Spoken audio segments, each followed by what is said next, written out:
こんにちは、テリーです。こんばんは、ゆっくりです。ご視聴ありがとうございます。ありがとね。さて、喉が渇いてないのに、水を何杯も飲むという行為は、意外と精神的に来るものがあります。まあ一種の拷問よね。確かに人は水なしでは生きていけませんが、しかしマイクラでは生きていけるということを、どうか分かってほしいです。誰によ。それにしても、ポーション使うたびにギリで水を汲まないように気をつけ始めてから、もう4連続で失敗です。水を飲みたくない一心ね。こんなところにもリズム芸が隠されているとは、マイクラは本当に深いです。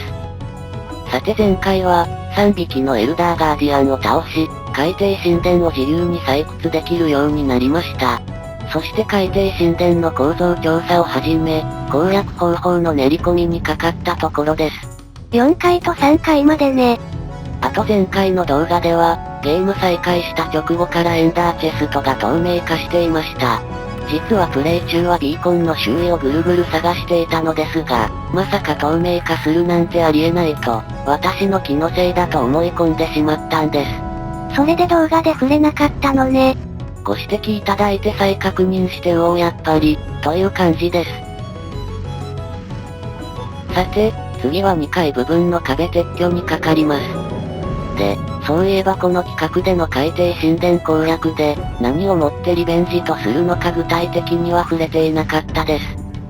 前作高さ縛りの時が初挑戦でしたが、立体迷路に散々迷わされました。そして今回、迷わされることを知っての再挑戦でしたが、やはり散々迷わされました。となればやはり攻略の難しさは、立体迷路の迷いやすさと思います。まあモブはとりわけ強いというほどではないものね。で、壁を撤去しているのは、攻略方法を見出すための情報集めの段階です。リベンジとして目指しているのは、素のままの海底神殿を、ランダムな立体迷路に惑わされることなくスムーズに、エルダーガーディアン3匹撃破する、というところです。なのでリベンジが終わるまで、どの海底神殿も3匹撃破までは、海底神殿内で目印を設置したり、流入などを利用して壁を壊すことは縛ってます。つまり、真正面から攻略したいのね。さて2階の壁を次々に取り壊していたところ、ガーディアンの鳴き声を初めて聞いてしまってちょっとびっくりです。意外とキュートに鳴くのね。なお先ほどの話ですが、海底神殿はバイオーム探索中などでちらほらと見つかるんですよね。準備整えて後から立ち寄るのは手間なので、見つけた時点で攻略できるようになるのが理想なんです。なのでリベンジした後は、バイオーム探索中に普段持ち歩くアイテムだけで、なるべく安全に攻略する方法を模索したいと思ってます。設置物や松明はありで、ビーコンやポーション、流入なしってところね。あと将来のプレイに備えて、地下から海底神殿3ブロックを抜き取れるようになりたいですが、まあ根性でなんとでもなるかもしれません。さて、外壁まで壊していくと、ガーディアンから攻撃を受ける頻度が高まってきました。外から丸見え状態だものね。正直、探索中は意外とビーコンいらないのではと思いましたが、壁の取り壊し中はほんとビーコン様々です。さて2階の作業を始めて20分弱で、インベントリがいっぱいになりました。必要な数以上は捨てないと大変なことになるわよ。まだ海底神殿3ブロックは捨てスキル持ってなくて、捨てれるのは次の海底神殿からになりそうです。そして水を4杯飲み足して、持参してきたポーションは残り1セットとなってしまいました。つまりここまで8セット消費したのね。水中で動ける時間は残り13分だけとなります。そして、最後のポーションを飲んだ頃には、2階部分の壁撤去がおおむね完了しました。2階まではなんとか間に合ったのね。1階の基本構造は2階とほぼ同じなので、なんとか最低限度は間に合った、という感じです。なお言い忘れていましたが、スポンジ部屋は3箇所ありました。入り口の斜め上ね。さて、ここからは具体的な攻略方法の話をします。ちょっと長いです。まず、私の脳内記憶容量の問題から、通ったか否かを記憶する部屋の数を、絞ることから考え始めました。そして選んだのは2階の赤いエリアの6部屋のみです。この6部屋に絞った理由は、4階のエルダーガーディアンのところにたどり着くまでの、ルート上に必ずなるからです。例えば、紫の部屋がまだ未探索の部屋として、残りの白い3部屋から3階に登っても4階にたどり着けなかったとします。この時は、4階に行くルートは紫の部屋のいずれかを経由することが、確定しているんです。つまり4階を目指すなら、紫の部屋に入ることだけを考えればいいってことね。次に最初は、探索するエリアをオレンジの枠内だけに絞ります。探索中に現在自分がどの位置にいるか混乱しがちだったので、最初の探索範囲を、2階の星印の部屋から少なくとも頂点で隣接する部屋のみに絞る、という意図です。これで探索中は、自分がいる位置が何階の縦横何部屋目というのは考えずに、星印の部屋がどの方向か意識するだけで済むようになるはずです。玄関から入った時は真上の部屋ね。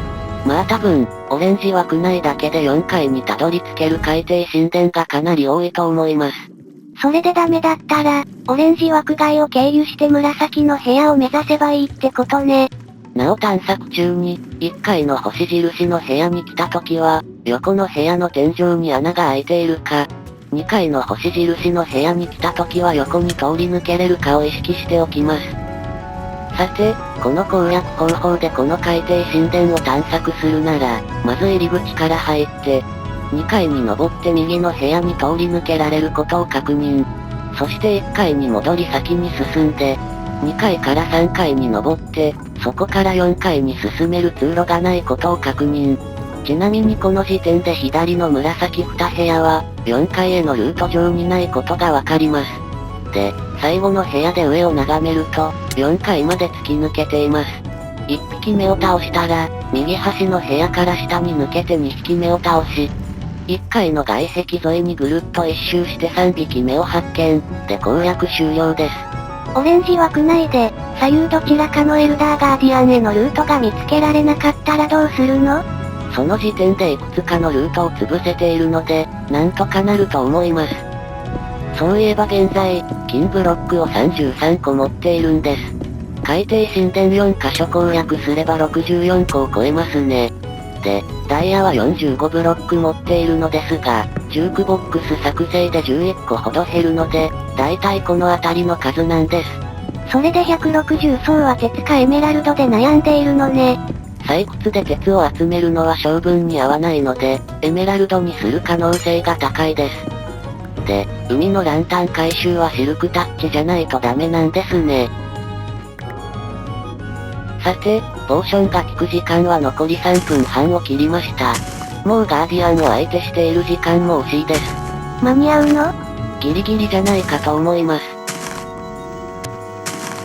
そして2部屋を回収したら、あと1分10秒しかありません。で、最後の1部屋をほぼ回収したところで、ポーションが切れる間際です。今ちらっと残ってたわよ。きっと気のせいなのでまた今度にします。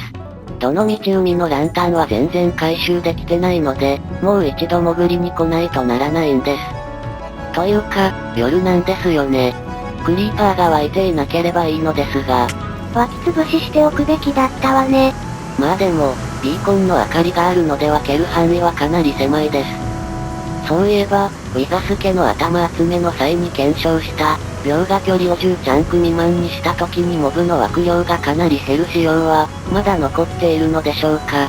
残っていても何かの攻略で利用するつもりはないですが、このバージョンでも仕様が残っているか検証するのに、ここまで解体したこの海底神殿が使えるかもしれません。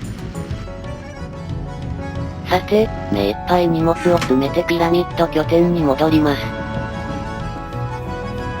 で、さすが海底神殿攻略中で、いつもより水難事故に縁があることを確認して。